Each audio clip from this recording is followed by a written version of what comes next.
press the bell icon on the YouTube app and never miss another update. बच्चों, आज हम छठी कक्षा के और एक पाठ के बारे में जानकारी प्राप्त करेंगे। पहले हम कारक के बारे में जानकारी प्राप्त करेंगे, उसके बाद संबंध कारक का, के, की, इस पाठ के बारे में हम जानकारी प्राप्त करेंगे। बच्चों, यहाँ पर कारक का अर्थ है ವಿಭಕ್ತಿ ಪ್ರತ್ಯಯ। ಕನ್ನಡದಲ್ಲಿ ನಾವು ಹೇಳ್ತೀವಲ್ಲ ವಿಭಕ್ತಿ ಪ್ರತ್ಯಯಗಳು, ಪ್ರಥಮ ವಿಭಕ್ತಿ, ದ್ವಿತೀಯ ವಿಭಕ್ತಿ ಅಂತ ನೀವು ಕನ್ನಡದಲ್ಲಿ ಬಳಕೆ ಮಾಡ್ತೀರಲ್ವಾ, ಅದೇ ರೀತಿ ಹಿಂದಿಯಲ್ಲೂ ಕೂಡ कारक ವಿಭಕ್ತಿ ಪ್ರತ್ಯಯಗಳನ್ನು ನಾವು ಬಳಕೆ ಮಾಡ್ತೀವಿ। कारक विभक्ति प्रत्यय संज्ञा या सर्वनाम के जिस रूप से उसका संबंध वाक्य में अन्य शब्दों के साथ जाना जाता है उसे कारक कहते हैं। क्या है कारक का अर्थ? संज्ञा या सर्वनाम के, नामपद अथवा सर्वनामದ जिस रूप से उसका संबंध, ಯಾವ ರೂಪದಲ್ಲಿದೆ ಅದರ ಸಂಬಂಧ ವಾಕ್ಯ में अन्य शब्दों के साथ, ವಾಕ್ಯದಲ್ಲಿ ಇನ್ನೊಂದು ಶಬ್ದದ ಜೊತೆಗೆ जाना जाता है उसे कारक कहते हैं। ನಾಮಪದ ಇರ್ಬೋದು, ಸರ್ವನಾಮ ಇರ್ಬೋದು, ಆ ವಾಕ್ಯದಲ್ಲಿ ಇನ್ನೊಂದು ಶಬ್ದವನ್ನು ಬಳಕೆ ಮಾಡಿ ಅದರ ಸಂಬಂಧದ ಜೊತೆಗೆ ನಾವು ಹೇಳ್ತೀವಲ್ಲ, ಅದನ್ನೇನಂತ ಕರಿತೇವೆ? कारक ವಿಭಕ್ತಿ ಪ್ರತ್ಯಯಗಳು ಅಂತೇಳಿ ಕರಿತೇವೆ। उदाहरण के लिए राम ने फल खाया, उदाहरण के लिए राम ने फल खाया, अगर हम ने का प्रयोग लेस कर देंगे, राम फल खाया, यह भी ठीक है, लेकिन राम ने फल खाया यही सही है। ರಾಮ ಹಣ್ಣು ತಿಂದ ಇದು ಪರವಾಗಿಲ್ಲ, ಆದರೆ ರಾಮನು ಹಣ್ಣನ್ನು ತಿಂದನು ಅಥವಾ ರಾಮನು ಹಣ್ಣು ತಿಂದ ಅಂತ ಅನ್ನೋದು ಸರಿಯಾಗುತ್ತೆ। ಈ ನೇ ಪ್ರಯೋಗವನ್ನೇ ನಾವಿಲ್ಲಿ ಏನಂತ ತಗೊಂಡ್ವಿ, ಈ ವಾಕ್ಯದಲ್ಲಿ कारक ಅಂದರೆ ವಿಭಕ್ತಿ ಪ್ರತ್ಯಯ ಅಂತೇಳಿ ತಗೊಂಡ್ವಿ। ಇನ್ನೊಮ್ಮೆ ಹೇಳ್ತೀನಿ, संज्ञा या सर्वनाम के जिस रूप से उसका संबंध वाक्य में अन्य शब्दों के साथ जाना जाता है उसे कारक कहते हैं। उदाहरण के लिए राम ने फल खाया। कारक में 8 प्रकार हैं, देखेंगे कौन कौन से हैं। कर्ता कारक, कर्म कारक, करण कारक, संप्रदान कारक तथा अपादन कारक, संबंध कारक, अधिकरण कारक, संबोधन कारक। कर्ता कारक ने, कर्ता कारक ನಲ್ಲಿ ನೇ ಪ್ರಯೋಗವನ್ನು ತಗೊಳ್ತೀವಿ। ರಾಮ್ ನೆ ಫಲ್ ಖಾಯ, ರಾಮನು ಉ ಪ್ರಯೋಗ ಆಗುತ್ತಲ್ಲಿ, ರಾಮನು ಹಣ್ಣು ತಿಂದನು। कर्म कारक को, कर्म कारक ನಲ್ಲಿ ಏನು ಮಾಡ್ತೀವಿ ನಾವು? ಕೋ ಶಬ್ದವನ್ನು ಪ್ರಯೋಗ ಮಾಡ್ತೀವಿ, ಕೋ ಅನ್ನು ತಗೊಳ್ತೀವಿ। ಉಸ್ಕೋ ಬುಲಾವೋ, ಅವನನ್ನು ಕರೆಯಿರಿ। ಕರಣ್ कारक ಸೆ, ಇಲ್ಲಿ ಸೆ ಅಂದರೆ ಇಂದ ಅಂತ ತಗೊಳ್ತೀವಿ, ಹೂ ಆಯಿತು, ಅನ್ನು ಆಯಿತು, ಅರ್ಥ ಆಗ್ತಿದೆಯಲ್ಲ? कर्म कारक ಕೋ ಅನ್ನು, ಉಸ್ಕೋ ಬುಲಾವೋ ಅವನನ್ನು ಕರೆಯಿರಿ। करण कारक से, ಇಂದ ಅನ್ನೋ ಪ್ರಯೋಗವನ್ನು ನಾವು ತಗೊಳ್ತೀವಿ ಇಲ್ಲಿ, करण कारक से।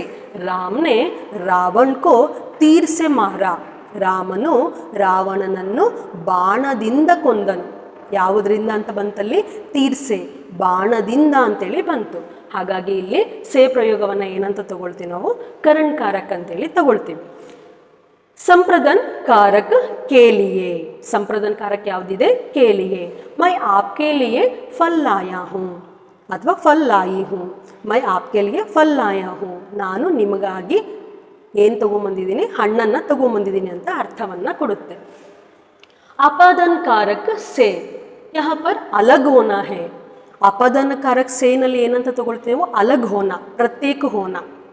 उदाहरण के लिए पेड़ से पत्ते गिरे, ಮರದಿಂದ ಎಲೆಗಳು ಉದುರಿದವು। ಆ ಎಲೆಗಳು ಉದುರಿದ ಮೇಲೆ ಮತ್ತೆ ರೀಜಾಯಿನ್ ಆಗಲ್ವಲ್ಲ ಅಲ್ಲಿ ಮರಕ್ಕೆ ಹೋಗಿ, ಸೊ ಅದನ್ನು ಏನಂತ ಕರಿತೀವಿ ನಾವು?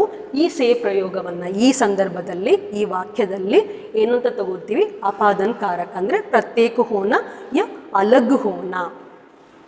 ಸಂಬಂಧ कारक का, के, की, ಈ ಪಾಠದ ಬಗ್ಗೆ ನಾನು ಈಗ ನಿಮಗೆ ಪಾಠ ಮಾಡಲಿಕ್ಕೆ ಹೋಗ್ತಾ ಇರೋದು।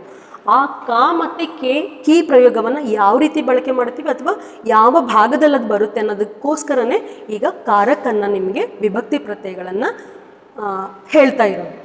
अधिकरण कारक ಮೇ ಪರ್, अधिकरण कारक ಯಾವುದು? ಮೇ ಮತ್ತು ಪರ್। ಮೇಜ್ ಪರ್ ಕಿತಾಬ್ ಹೇ, ಮೇಜಿನ ಮೇಲೆ ಪುಸ್ತಕ ಇದೆ, ಅರ್ಥ ಆಗ್ತಿಲ್ಲ? ಪೇಡ್ ಪರ್ ಕೌವಾ ಬೇಟಾ ಹೇ, ಹಾಗೆ ಎಲ್ಲಿ ಕೂತಿದೆ? ಪೇಡ್ ಪರ್, ಮರದ ಮೇಲೆ ಕೂತಿದೆ। संबोधन कारक है, हो, ಈ ಶಬ್ದಗಳನ್ನು ನಾವು ತಗೊಳ್ತೀವಿ. ಅಂದರೆ ಮಾತಿಗಿಂತ ಮುಂಚೆ ಉದ್ಗಾರ ಚಿಹ್ನೆಗಳನ್ನು ಹಾಕಿ ಹೇಳ್ತೀವಲ್ಲ, ಅದನ್ನು ಸಂಬೋಧನಕಾರಕ ಅಂತೇಳಿ ಹೇಳ್ತೀವಿ. ಹೇ ಬಚ್ಚೋ ಶೋರ್ ಮತ್ ಕೀಜಿಯೇ, ಹೇ ಮಕ್ಕಳೇ ಮಾತಾಡಬೇಡಿ, ಗಲಾಟೆ ಮಾಡಬೇಡಿ, ಈ ರೀತಿ ತಗೊಳ್ತೀವಿ. ಮಾತಿಗಿಂತ ಮುಂಚೆ ತಗೊಂಡ್ವಿ, ಹೌದಲ್ವಾ? ನಾವು ಇಂಗ್ಲೀಷಲ್ಲಿ ಪ್ರಯೋಗ ಮಾಡ್ತೀವಲ್ಲ ವಾವ್ ಅಂತೇಳಿ, ಆ ರೀತಿನೇ ಇಲ್ಲಿ ಸಂಬೋಧನಕಾರಕ ಯಾವುದು? ಹೇ ಅಥವಾ ಹೋ. ಈ ರೀತಿ ಕಾರಕ ವಿಭಕ್ತಿ ಪ್ರತ್ಯಯಗಳು ಬರ್ತಾ ಹೋಗುತ್ತೆ.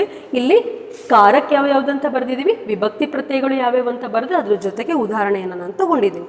ಹಾಗಾದರೆ ನಮ್ಮದು ಇವತ್ತು ಯಾವ ಪಾಠ ಇದೆ? ಸಂಬಂಧಕಾರಕ ಕ, ಕೆ, ಕಿ ಬಗ್ಗೆ ತಿಳಿತಾ ಹೋಗೋಣ. ಅರ್ಥ ಆಯ್ತಲ್ವ ಮಕ್ಕಳೇ ಕಾರಕ ಬಗ್ಗೆ?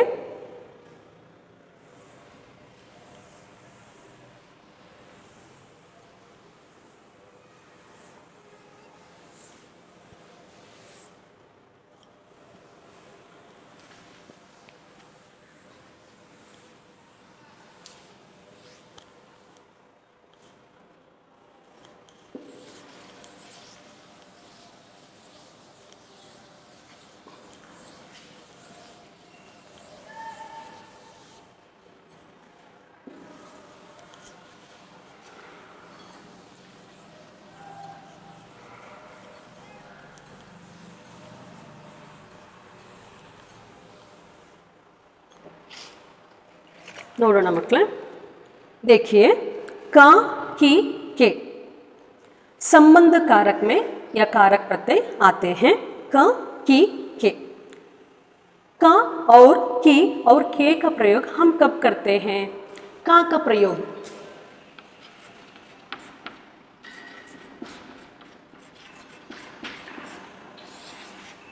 का प्रयोग हम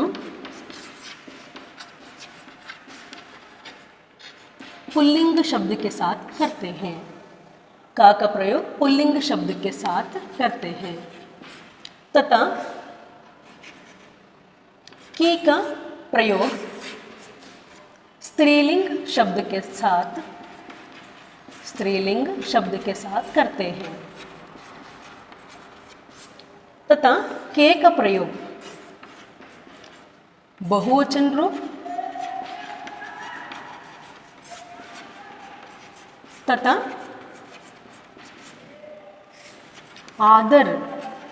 आदर के रूप में के का इस्तेमाल हम करते हैं. का प्रयोग पुल्लिंग शब्द में करते हैं तथा की का प्रयोग हम स्त्रीलिंग शब्द में करते हैं तथा के का प्रयोग बहुवचन रूप हो या आदर सूचक हो, उस वक्त हम क्या करते हैं? के का प्रयोग करते हैं. देखेंगे बच्चों, का, की, के. राजू शीला का भाई है. राजू शीला का भाई है. शफी राजू का मित्र है. सैयद शफी का बड़ा भाई है. राजू शीला का भाई है. शफी राजू का मित्र है. सैयद शफी का बड़ा भाई है. ये दीपक के बैल हैं. दीपक के बैल गाड़ी खींचते हैं. दीपक के खेत में आम के पेड़ हैं. ये दीपक के बैल हैं. दीपक के बैल गाड़ी खींचते हैं. दीपक के खेत में आम के पेड़ हैं. यहाँ सोनू की अलमारी है. अलमारी में हिंदी की पुस्तकें हैं. अलमारी की चाबी मेज पर है. यहाँ सोनू की अलमारी है. अलमारी में हिंदी की पुस्तकें है. अलमारी की चाबी मेज पर है. देखेंगे अब बच्चों, पुल्लिंग शब्द उस वक्त में, पुल्लिंग शब्द में हम का प्रयोग करते हैं ना, उसके लिए एक उदाहरण देती हूं मैं. राम का भाई लक्ष्मण है. राम का भाई लक्ष्मण है. यह देखिए, राम एक संज्ञा शब्द है. संज्ञा के बारे में मैं पहले ही आपको बता चुकी हूँ. राम संज्ञा है तथा भाई पुल्लिंग शब्द है. राम संज्ञा शब्द है तथा भाई पुल्लिंग शब्द है. पुल्लिंग शब्द के समय में हम का प्रयोग करते हैं. अर्थ ಆಗ್ತಿದೆ ಅಲ್ವಾ? राम का भाई लक्ष्मण है. ರಾಮನ ಸಹೋದರ ಲಕ್ಷ್ಮಣ. ಇಲ್ಲಿ ರಾಮ ಅನ್ನೋದೇನಾಗಿದೆ ವ್ಯಕ್ತಿವಾಚಕ ಸಂಜ್ಞಾ, ವ್ಯಕ್ತಿಯ ಹೆಸರಾಯ್ತಿದು. ಭಾಯಿ ಅನ್ನೋದು ಪುಲ್ಲಿಂಗ ಶಬ್ದ, ಹಾಗಾಗಿ ನಾವು ಇಲ್ಲಿ ಕಾ ಪ್ರಯೋಗವನ್ನು ಮಾಡ್ತೀವಿ. ಅರ್ಥ ಆಗ್ತಿದೆಯಲ್ಲ? ಕಾ ಪ್ರಯೋಗವನ್ನು ಪುಲ್ಲಿಂಗ ಶಬ್ದ ಇದ್ದಾಗ ಮಾಡ್ತಾ ಹೋಗ್ತೀವಿ. ಇನ್ನು ಕೀ ಪ್ರಯೋಗ, की का प्रयोग हम स्त्रीलिंग शब्द में इस्तेमाल करते हैं.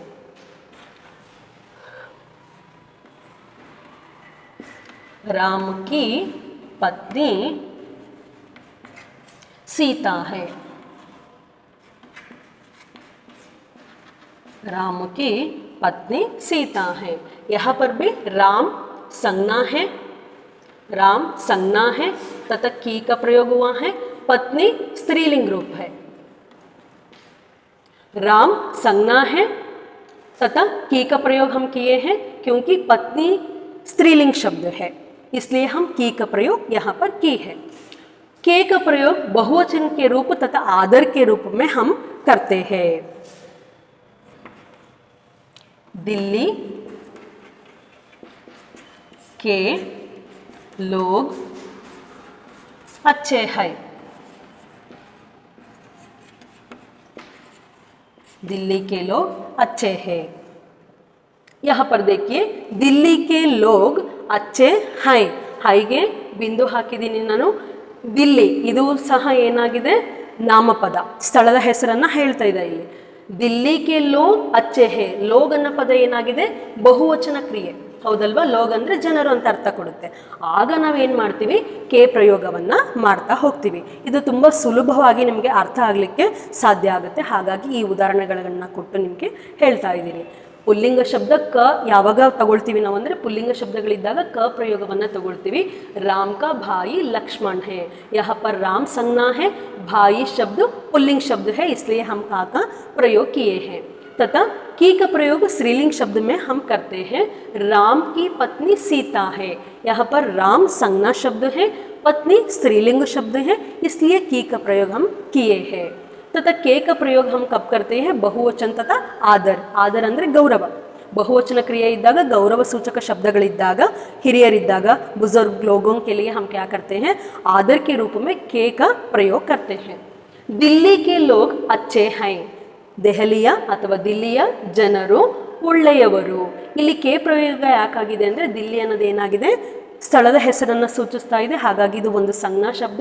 ಜೊತೆಗೆ ಲೋಗ್ ಅನ್ನೋದು ಏನಾಗಿದೆ ಬಹುವಚನ ಕ್ರಿಯೆಯನ್ನು ಸೂಚಿಸ್ತಾ ಇದೆ, ಹಾಗಾಗಿ ನಾವು ಕೆ ಪ್ರಯೋಗವನ್ನು ಮಾಡ್ತಾ ಇದ್ದೀವಿ. ಇದಿಷ್ಟು ನೀವು ಅರ್ಥ ಮಾಡಿಕೊಂಡ್ರೆ ಈಗ ಪಾಠ ಹೇಳುವಾಗ ನಿಮಗೆ ಅರ್ಥ ಆಗ್ತಾ ಹೋಗುತ್ತೆ.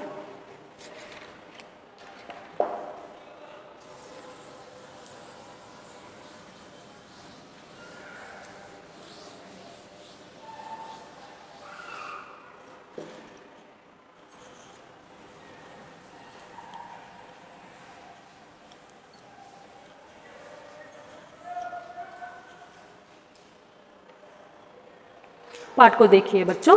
राजू शीला का भाई है. राजू शीलाड़ा अन्ना. राजू शीला का भाई है.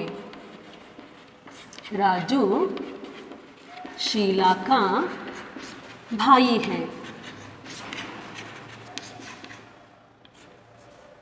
यहाँ पर देखिए बच्चों, राजू शीला का भाई है.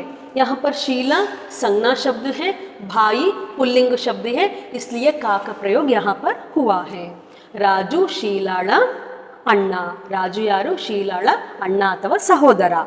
शफी राजू का मित्र है. शफी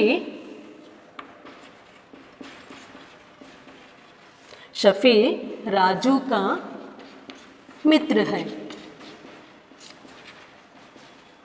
यहाँ पर देखिए शफी राजू का मित्र है. शफी कौन है? राजू का मित्र है. यहाँ पर भी राजू संज्ञा शब्द है तथा मित्र पुल्लिंग शब्द है ना. राजू संज्ञा शब्द है, मित्र पुल्लिंग शब्द है, इसलिए का प्रयोग यहाँ पर हुआ है. शफी राजुविನ मित्र अथवा स्नेहिತ.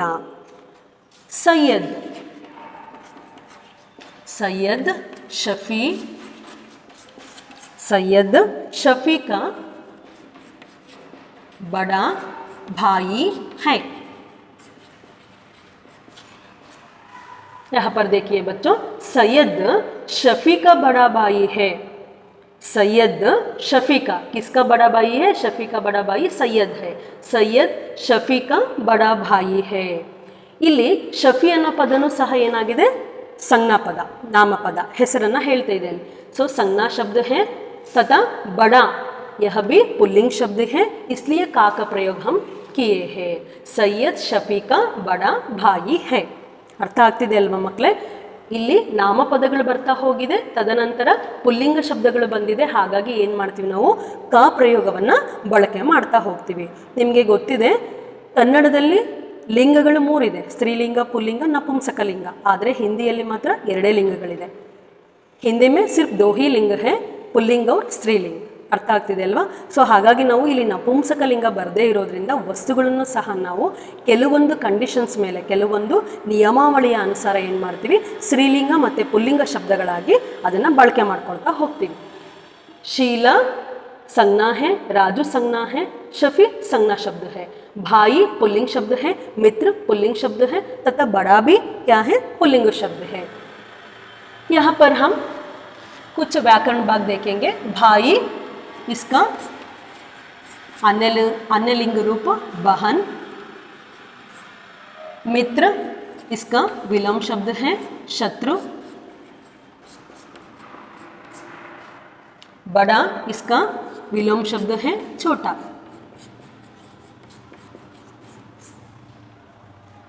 राजू शीला का भाई है, शफी राजू का मित्र है, सैयद शफी का बड़ा भाई है। ರಾಜು ಶೀಲಾಳ ಅಣ್ಣ ಅಥವಾ ಸಹೋದರ, ಶಫಿ ರಾಜುವಿನ ಸ್ನೇಹಿತ, ಸೈಯದ್ ಶಫಿಯ ದೊಡ್ಡ ಅಣ್ಣ। ಭಾಯಿ ಅನ್ನೋದು ಅನ್ನಲಿಂಗ ಶಬ್ದ ತಗೊಂಡಾಗ ಬಹನ್ ಆಗುತ್ತೆ, ಭಾಯಿ ಬಹನ್। ಸಹೋದರ ಸಹೋದರಿ, ಮಿತ್ರ ವಿಲೋम शब्द है शत्रु, मित्र शत्रु। बड़ा इसका विलोम शब्द है छोटा।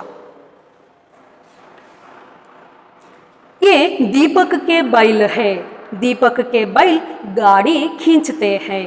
दीपक के खेत में आम के पेड़ है। बच्चों ध्यान से देखिए, ये दीपक के बैल है, हाईगे वहाँ पर क्या है? बिंदु है। ये दीपक के बैल है, दीपक के बैल गाड़ी खींचते हैं, दीपक के खेत में आम के पेड़ है।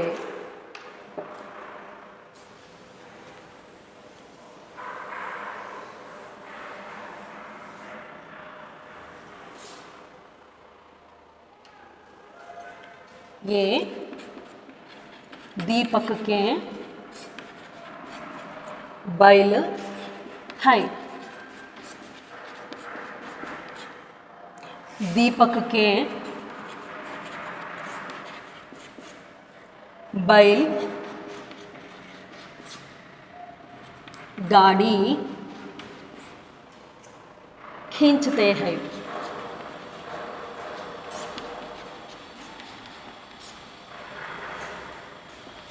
दीपक के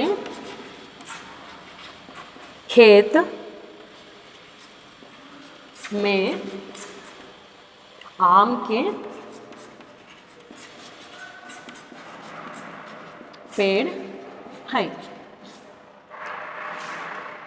यहाँ पर ध्यान दीजिए, ये दीपक के बैल है। यहाँ पर ये का अर्थ है इवु, इवु दीपकನ ಎತ್ತುಗಳು। ಇಲ್ಲಿ ಬಹುವಚನ ಕ್ರಿಯೆ ಇರೋದ್ರಿಂದ ಇಲ್ಲಿ ಬೈಲ್ ಏನಾಗಿದೆ ಬಹುವಚನ ರೂಪ ಆಗುತ್ತೆ। ಅಂದರೆ ಇಲ್ಲಿ ಒಂದಕ್ಕಿಂತ ಹೆಚ್ಚು ಇದೆ। ಎತ್ತುಗಳು ಯಾವಾಗಲೂ 2 ಎತ್ತುಗಳು ಇರುತ್ತೆ ಅಲ್ವಾ, ಅದನ್ನು ಜೋಡೆತ್ತುಗಳು ಅಂತ ಕರೀತಾರೆ। ಎತ್ತಿನ ಗಾಡಿಯನ್ನು ಎಳಿಲಿಕ್ಕೆ ಬಳಸ್ತಾರೆ ಎತ್ತುಗಳನ್ನು। ಏ ದೀಪಕಕ್ಕೆ ಬೈಲ್ ಹೇ, ಇವು ದೀಪಕನ ಎತ್ತುಗಳು, ಹಾಗಾಗಿ ಇಲ್ಲಿ ಕೆ ಪ್ರಯೋಗ ಆಯಿತು। ಇಲ್ಲಿ ಸಂಜ್ಞಾ ಶಬ್ದ ಇದೆ, ಬೈಲ್ ಅನ್ನೋದು ಇಲ್ಲೇನಾಗಿದೆ ಎತ್ತುಗಳು, ಅಂದರೆ ಬಹುವಚನ ಕ್ರಿಯೆ ಬಂದಿದೆ, ಹಾಗಾಗಿ ಕೆ ಪ್ರಯೋಗವನ್ನು ನಾವು ಇಲ್ಲಿ ಮಾಡಿದ್ದೀವಿ। ದೀಪಕಕ್ಕೆ ಬೈಲ್ ಗಾಡಿ ಖೀಂಚತೆ ಹೇ, ದೀಪಕ್ ಅನ್ನೋದು ಮತ್ತೆ ಪುನಃ ಏನಾಯಿತು? ನಾಮಪದ ಇದೆ, ಜೊತೆಗೆ ಬೈಲ್ ಅನ್ನೋದು ಏನಿದೆ? ಎತ್ತುಗಳು, ಎತ್ತುಗಳು ಅಂದರೆ ಪುಲ್ಲಿಂಗ ಶಬ್ದ ಅದು, ಹಾಗಾಗಿ ಇಲ್ಲಿ ಬಹುವಚನ ಕ್ರಿಯೆ ಏನು ಬಂತು? ಕೆ ಪ್ರಯೋಗ ಬಂತು। ದೀಪಕಕ್ಕೆ ಖೇತ್ ಮೇ ಆಮ್ ಕೆ ಪೇಡ್ ಹೇ, ದೀಪಕ್ ಅನ್ನೋದು ಏನಾಯ್ತು? ಇಲ್ಲಿ ಸಂಜ್ಞಾ ಶಬ್ದ ಆಯಿತು, ಖೇತ್ ಅನ್ನೋದೇನಾಯಿತು? ಬಹುವಚನ ಕ್ರಿಯೆಯಲ್ಲೂ ಖೇತ್ ಅಂತಲೇ ತಗೊಳ್ತೀವಿ, ಏಕವಚನ ಕ್ರಿಯೆಯಲ್ಲೂ ನಾವು ಖೇತ್ ಅಂತಲೇ ಬಳಕೆ ಮಾಡ್ತೀವಿ, ಹಾಗಾಗಿ ಇಲ್ಲಿ ಕೆ ಪ್ರಯೋಗ ಬಂದಿದೆ। ತದನಂತರ ಆಮ್ ಕೆ ಪೇಡ್ ಹೇ, ಮಾವಿನ ಮರಗಳು ಇವೆ, ಇಲ್ಲಿ ಬಹುವಚನ ಕ್ರಿಯೆ ಇದೆ, ಹಾಗಾಗಿ ಇಲ್ಲಿ ನಾವೇನು ಮಾಡ್ತೀವಿ, ಕೆ ಪ್ರಯೋಗವನ್ನು ತಗೊಳ್ತೀವಿ. ಇಲ್ಲೂ ಸಹ ಪೇಡ್ ಅನ್ನೋದು ಏನಾಗಿದೆ, ಏಕವಚನದಲ್ಲೂ ಅದೇ ಇರುತ್ತೆ, ಬಹುವಚನದಲ್ಲೂ ಕೂಡ ಅದೇ ಇರುತ್ತೆ. ಎ ದೀಪಕಕ್ಕೆ ಬೈಲ್ ಹೈ, ಇವು ದೀಪಕನ ಎತ್ತುಗಳು.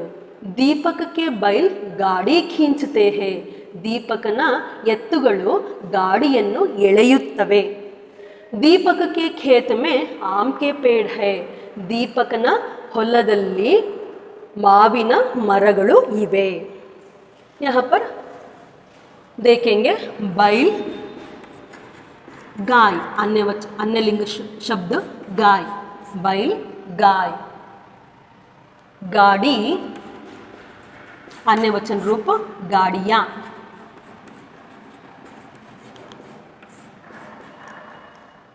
तदनंतर पेड़, पेड़ एकवचन में और बहुवचन में, ಏಕವಚನದಲ್ಲೂ ಅದೇ ಇರುತ್ತೆ, ಬಹುವಚನದಲ್ಲೂ ಕೂಡ ಪೇಡ್ ಪೇಡ್ ಅಂತಲೇ ನಾವು ತಗೊಳ್ತೇವೆ. ಎ ದೀಪಕಕ್ಕೆ ಬೈಲ್ ಹೈ, ದೀಪಕಕ್ಕೆ ಬೈಲ್ ಗಾಡಿ ಖೀಂಚತೆ ಹೈ, ದೀಪಕಕ್ಕೆ ಖೇತ್ ಮೇ ಆಮ್ ಕೆ ಪೇಡ್ ಹೈ. ನೀವೀಗ ಇಲ್ಲಿ ಗಮನ ಕೊಟ್ಟು ನೋಡಿದಾಗ ಏನಾಯಿತು, ನಾಮಪದಗಳು ಬಂದಿದೆ, ಸಂಜ್ಞಾ ಶಬ್ದ ಹೈ, ತದನಂತರ ಬಹುವಚನ ರೂಪ ಹೈ, ಇಸ್ಲಿಯೇ ಕೆ का प्रयोग यहाँ हुआ है.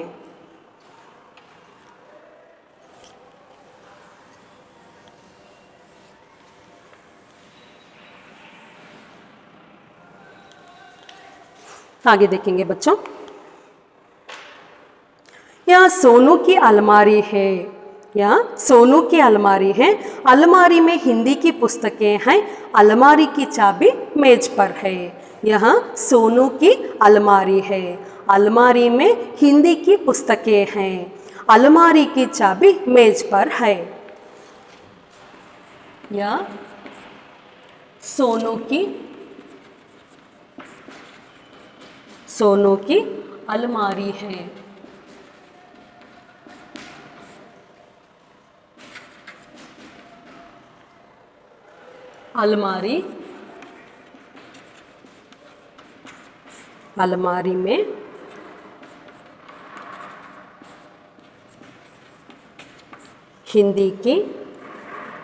में हिंदी की पुस्तकें हैं. अलमारी की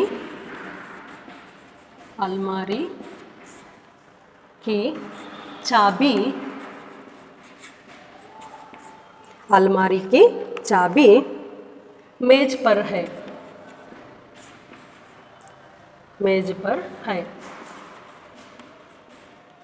यहाँ सोनू की अलमारी है, अलमारी में हिंदी की पुस्तकें हैं, अलमारी की चाबी मेज पर है. ನಾನು ನಿಮ್ಗೆ ಏನಂತ ಹೇಳಿದೆ, ಕೀ ಪ್ರಯೋಗ ನಾವು ಯಾವಾಗ ಬಳಕೆ ಮಾಡ್ತೀವಿ, ಸ್ತ್ರೀಲಿಂಗ ಶಬ್ದಗಳು ಬಂದಾಗ ನಾವು ಕೀ ಪ್ರಯೋಗವನ್ನು ಮಾಡ್ತೀವಿ ಅಂತ ಹೇಳಿದ್ದೆ. ತಾ ಪ್ರಯೋಗವನ್ನು ಪುಲ್ಲಿಂಗ ಶಬ್ದಕ್ಕೆ ಬಳಕೆ ಮಾಡಿದ್ವಿ, ಕೆ ಪ್ರಯೋಗವನ್ನು ಬಹುವಚನ ರೂಪದಲ್ಲಿದ್ದಾಗ ಮತ್ತು ಗೌರವ ಸೂಚಕವಾಗಿ ಕೆ ಪ್ರಯೋಗವನ್ನು ಮಾಡಿದ್ವಿ, ಹೌದಲ್ವಾ. ಈಗ ಕೀ ಪ್ರಯೋಗವನ್ನು ನಾವು ಯಾವುದಕ್ಕೆ ತಗೊಳ್ತಿದ್ವಿ, ಸ್ತ್ರೀಲಿಂಗ ರೂಪ ಶಬ್ದಗಳಿದ್ದಾಗ ತಗೊಳ್ತಿದ್ವಿ. ಹೇಳಿದೆ ನಿಮಗೆ, ನಪುಂಸಕ ಲಿಂಗ ಅನ್ನೋದು ಹಿಂದಿಯಲ್ಲಿಲ್ಲ, ಹಾಗಾಗಿ ನಾವು ಏನು ಮಾಡ್ತೀವಿ, ನಿರ್ಜೀವ ವಸ್ತುಗಳನ್ನು ಸಹ ಸ್ತ್ರೀಲಿಂಗ ಪುಲ್ಲಿಂಗ ಶಬ್ದಗಳಾಗಿ ವಿಭಾಗ ಮಾಡ್ತಾ ಹೋಗ್ತೀವಿ, ಅದಕ್ಕೂ ಕೂಡ ನಿಯಮಗಳು ಅನ್ವಯ ಆಗುತ್ತೆ. ಯಹ ಸೋನು ಕಿ ಅಲ್ಮಾರಿ ಹೇ, ಇಲ್ಲಿ ಸೋನು ಅನ್ನೋದು ಏನಾಯಿತು, ಸಂಜ್ಞಾ ನಾಮಪದ, ಅಲ್ಮಾರಿ ಅನ್ನೋದೇನಿದೆ ಸ್ತ್ರೀಲಿಂಗ ಶಬ್ದ, ಹಾಗಾಗಿ ಇಲ್ಲಿ ಕೀ ಪ್ರಯೋಗವನ್ನು ನಾವು ಮಾಡಿದ್ದೀವಿ. ಅಲ್ಮಾರಿ ಮೇ ಹಿಂದಿ ಕಿ ಪುಸ್ತಕೆ ಹೇ, ಹಿಂದಿ ಅನ್ನೋದು ಸಹ ಏನಾಗಿದೆ, ನಾಮಪದದಲ್ಲಿ ಬರ್ತಕ್ಕಂಥ ಶಬ್ದ, ಜೊತೆಗೆ ಪುಸ್ತಕೆ ಅನ್ನೋದೇನಿದೆ ಇದು ಕೂಡ ಸ್ತ್ರೀಲಿಂಗ ಶಬ್ದ, ಹಾಗಾಗಿ ಕೀಯನ್ನು ನಾವು ಇಲ್ಲಿ ಬಳಕೆ ಮಾಡಿದ್ದೀವಿ. अलमारी की चाबी मेज पर है, अलमारी की चाबी, अलमारी ಅನ್ನೋದೇನಾಯ್ತು ಇಲ್ಲಿ ಸ್ತ್ರೀಲಿಂಗ ಶಬ್ದನೇ ಇದೆ, ಜೊತೆಗೆ ಚಾಬಿ ಅನ್ನೋದೇನಾಗಿದೆ ಸ್ತ್ರೀಲಿಂಗ ಶಬ್ದ ಇದೆ, ಹಾಗಾಗಿ ನಾವೇನು ಮಾಡಿದ್ವಿ, ಕೀ ಪ್ರಯೋಗವನ್ನು ತಗೊಂಡ್ವಿ. ಯಾ ಸೋನು ಕಿ अलमारी है, अलमारी में हिंदी की पुस्तकें है, अलमारी की चाबी मेज पर है. ಇಲ್ಲಿ ಯಾ ಸೋನು ಕಿ अलमारी है, ಇದು ಸೋನುವಿನ ಅಲಮಾರಿ ಅಥವಾ ಗಾಡ್ರೇಜ್ ಅಂತ ನಾವೇನು ಹೇಳ್ತೀವಿ ಅದನ್ನು ತಗೋಬೋದು. ಅಲ್ಮಾರಿ ಮೇ ಹಿಂದಿ ಕಿ ಪುಸ್ತಕೆ ಹೇ, ಅಥವಾ ಪುಸ್ತಕಗಳನ್ನು ಇಡೋದಕ್ಕೆ ಬಳಕೆ ಮಾಡ್ಕೊತೀವಲ್ಲ ಆ ಅಲ್ಮಾರಿ ಅಂತ ತಗೋಬೋದು. ಅಲಮಾರಿ ಮೇ ಹಿಂದಿ ಕಿ ಪುಸ್ತಕೆ ಹೇ. ಹಿಂದಿ ಅನ್ನೋದು ನಾಮಪದದ ಆಯಿತು ಶಬ್ದ, ಪುಸ್ತಕೆ ಅನ್ನೋದು ಸಹ ಏನಾಯಿತು ಸ್ತ್ರೀಲಿಂಗ ಶಬ್ದ ಆಯಿತು. ಹಾಗಾಗಿ ಕೀಯನ್ನು ನಾವಿಲ್ಲಿ ಬಳಕೆ ಮಾಡಿದ್ವಿ. अलमारी की चाबी मेज पर है. चाबी कहाँ है? मेज पर है. अलमारी स्त्रीलिंग शब्द है, चाबी स्त्रीलिंग शब्द है, इसलिए की का प्रयोग हम किए हैं. इस तरह बच्चों का प्रयोग हम कब करते हैं? पुल्लिंग शब्द में का प्रयोग करते हैं, तथा की का प्रयोग हम कब करते हैं? स्त्रीलिंग शब्द में की का प्रयोग करते हैं. के का प्रयोग हम बहुवचन रूप तथा आदर सूचक रूप में करते हैं. यही है संबंध वाचक सर्वनाम का संबंध कारक शब्द का के की. संबंध कारक का के की.